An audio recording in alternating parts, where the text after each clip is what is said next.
Dans cette vidéo, je vais vous expliquer comment fonctionne une économie. Et pour comprendre comment fonctionne une économie, on peut adopter plusieurs approches.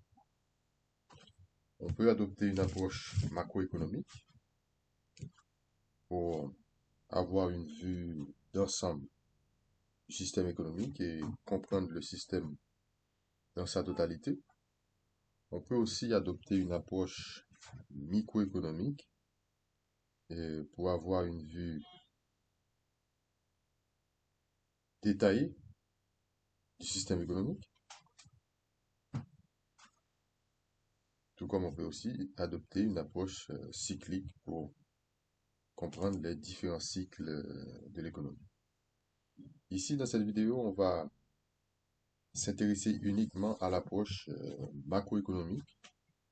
Donc, on va essayer de comprendre l'économie dans sa totalité.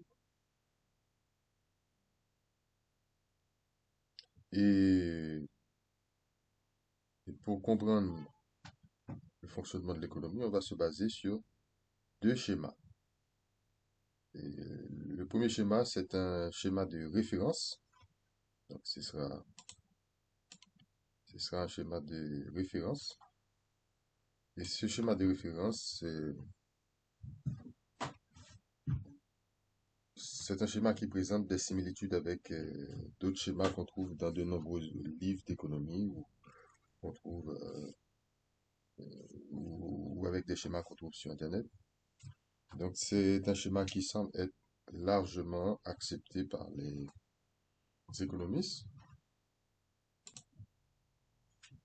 Le deuxième schéma, c'est un schéma que j'ai moi-même mis en place et qui m'a permis d'avoir une vue d'ensemble plus large du système économique. Donc sans plus tarder,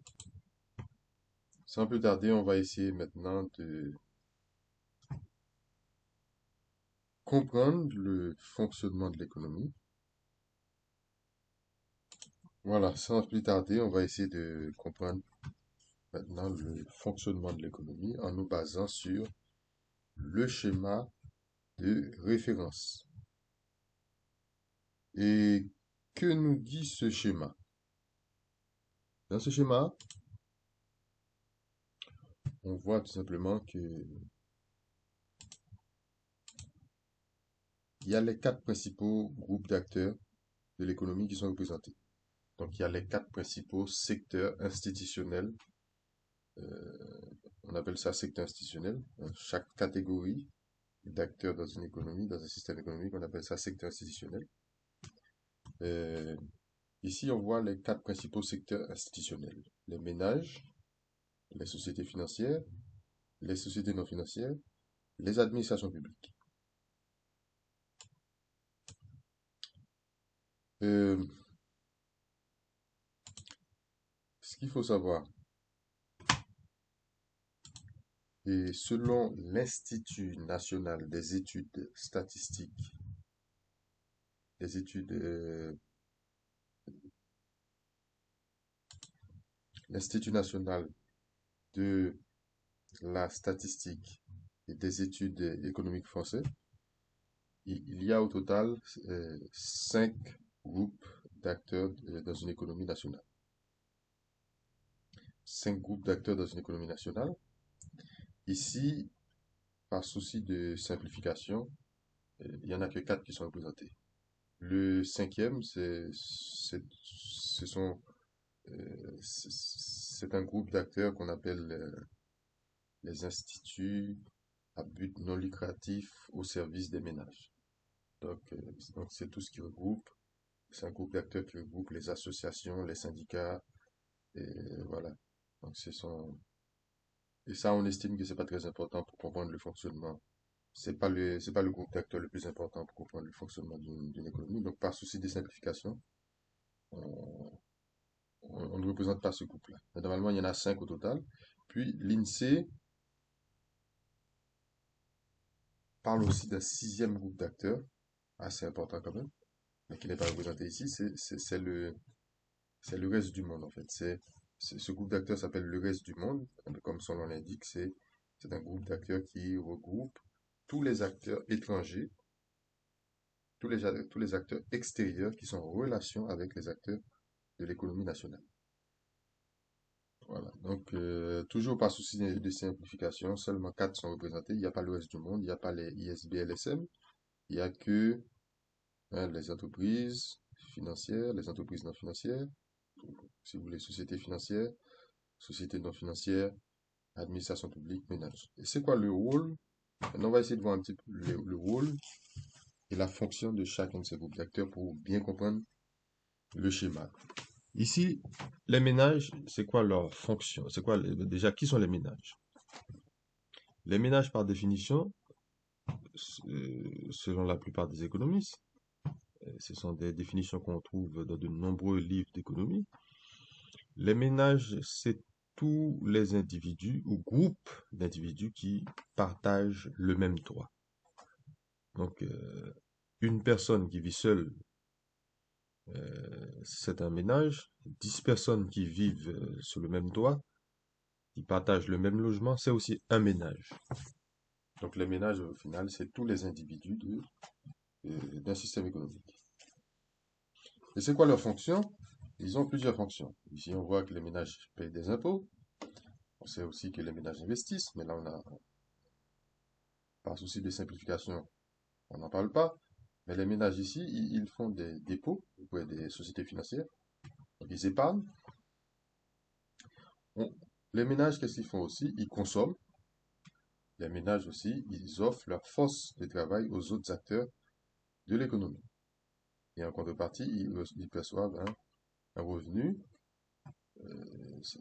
c'est-à-dire un salaire ou d'autres formes de rémunération. Et d'ailleurs, c'est avec ce salaire euh, qu'ils vont utiliser pour consommer et satisfaire leurs besoins. Donc voilà, donc c'est à peu près tout ce qu'on peut dire pour l'instant sur les ménages. Concernant le deuxième groupe d'acteurs, ce sont les sociétés financières. Donc par définition, c'est toutes les organisations qui ont pour fonction, qui ont pour mission dans ce système économique de financer, sociétés financières qui ont pour mission de financer les autres acteurs de l'économie. Ils financent les autres acteurs financiers de l'économie, mais ils assurent aussi les biens et les personnes. Donc, les compagnies d'assurance font aussi partie des sociétés financières.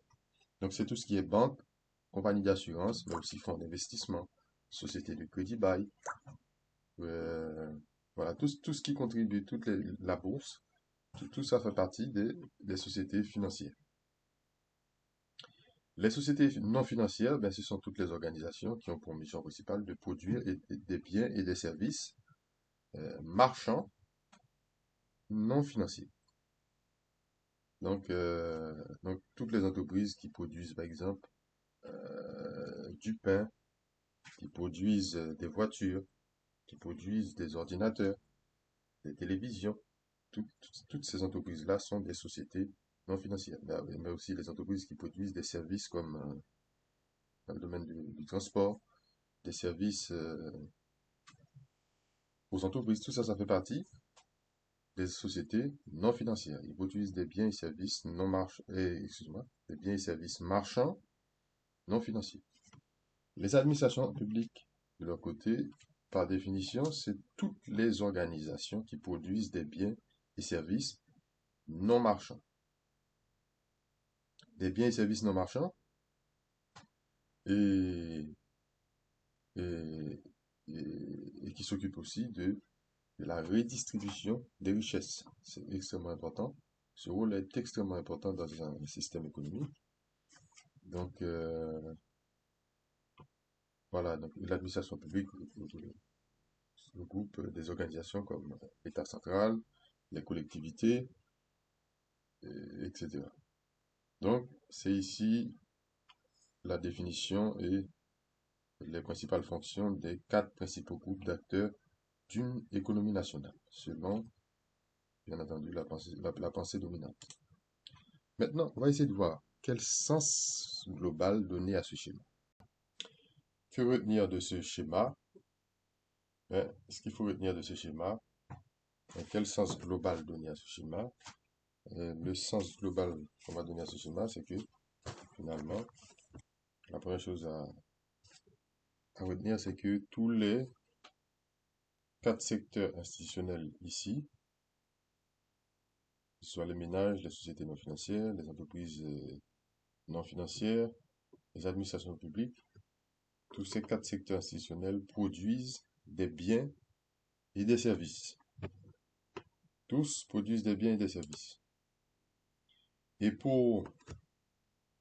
et avant même de voir comment ils produisent des biens et des services, on va tout de même vous montrer sur quoi on s'est basé pour dire que tous ces secteurs institutionnels produisent des biens et des services. Eh bien, tout simplement, on s'est basé sur des données de l'INSEE, l'Institut national de la statistique et des études économiques français. Eh bien, selon les données de cet institut, les 4 secteurs institutionnels qu'on a vus précédemment produisent de la richesse. Ici, on voit que les sociétés non financières, pour l'année 2020, produisent plus de la moitié de la richesse créée, donc plus de la moitié du PIB, du produit intérieur brut. On voit aussi que même les ménages, bon, les administrations publiques produisent aussi, presque à hauteur de 19% de la richesse créée. On voit aussi que les ménages produisent aussi environ 12% de la richesse créée au cours de l'année 2020. Donc, tous les acteurs, tous les secteurs institutionnels produisent des biens et des services, y compris voilà. Donc, ce secteur n'est pas dans le schéma, mais ce secteur institutionnel produit aussi environ moins de 2% de la richesse totale. Donc, voilà, c'est ce que je vous disais tout à l'heure, que c'était les institutions sans but lucratif vis-à-vis des ménages étaient, voilà, c'était pas le plus important dans l'économie comme secteur institutionnel. Donc, tous ces secteurs produisent des biens et des services. Donc là, il y a pas de débat, c'est chiffré, c'est c'est indiscutable.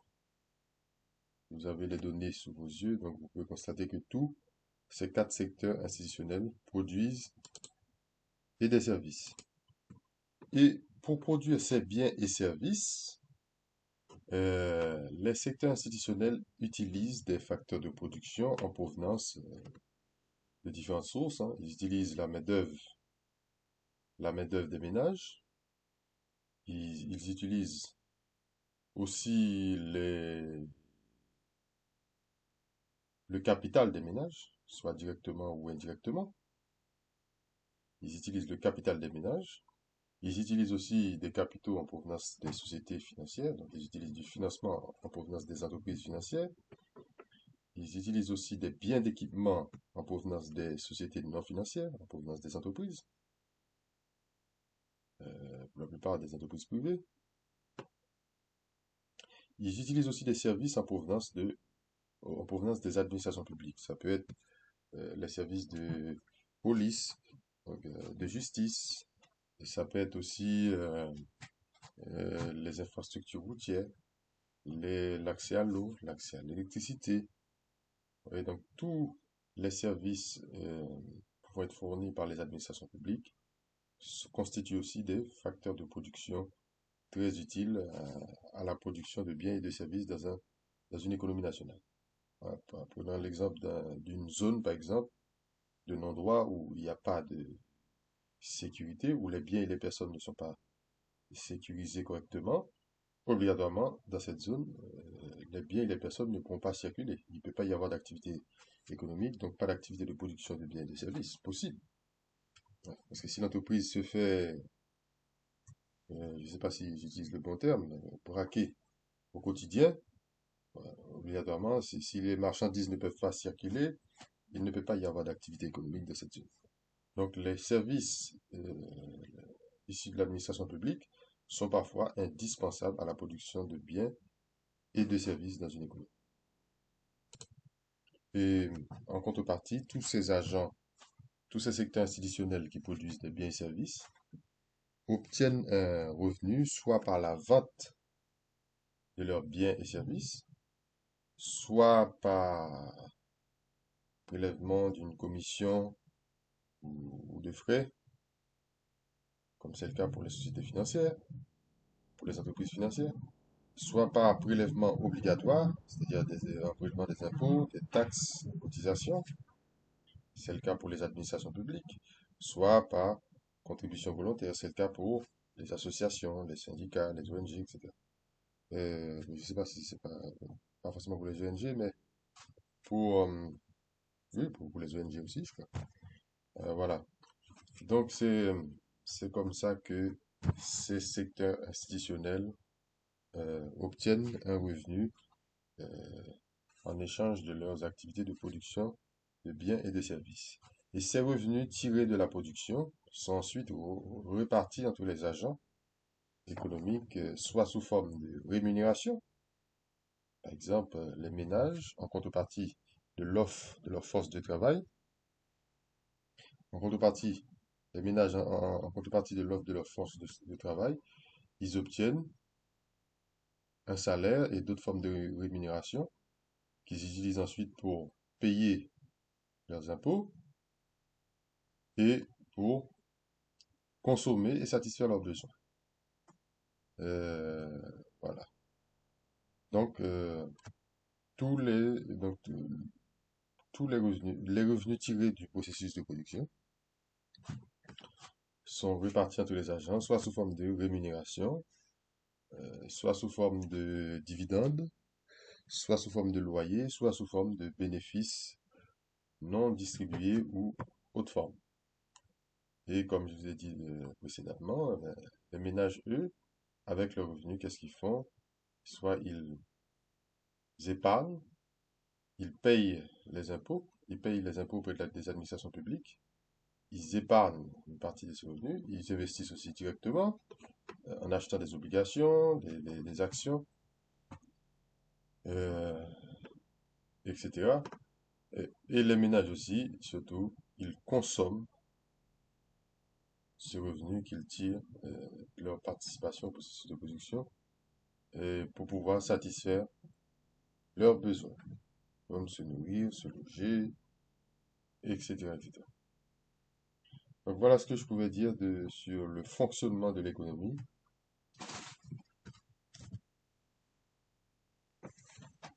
Euh, voilà ce que je pouvais dire sur